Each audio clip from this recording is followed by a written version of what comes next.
Hi friends, కారపూస recipe చూపిద్దాం అనుకుంటున్నాను ఈరోజు. అప్పటికప్పుడు మనం హాఫ్ కేజీ పిండితో మనం ఇలా రెడీ చేసుకోవచ్చు. చాలా సాఫ్ట్, మనకు షాప్లో దొరికేలాంటి కారపూస ఇంట్లోనే ఎలా రెడీ చేసుకోవాలో చూపిస్తాను. అప్పటికప్పుడు మనం తిని చేసుకోవచ్చు అనమాట.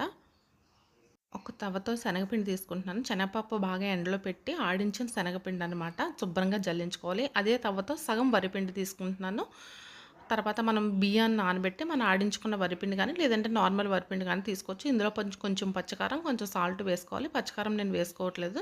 సో కొంచెం ముద్దలాగా, మరీ లూజ్గా కాకుండా మరీ గట్టిగా కాకుండా, కొంచెం మనం ఫిల్ చేసుకోవడానికి వీలుగా ఉండేలాగా ఉండాలన్నమాట. తర్వాత బాగా ఆయిల్ వేడెక్కిన తర్వాత మనం కొంచెం చేయికి బాగా పైకి పెట్టుకోవాలి. కాలే ప్రమాదం ఉండదు. బాగా హీట్ వచ్చేస్తూ ఉంటుంది కదా, కొంచెం పైకి పెట్టుకుని ఇలా మనం జల్లిలాగా వేసుకోవాలన్నమాట. మధ్యలో ఆగకుండా వేస్తే కనుక మనకి ఇలా వస్తుంది.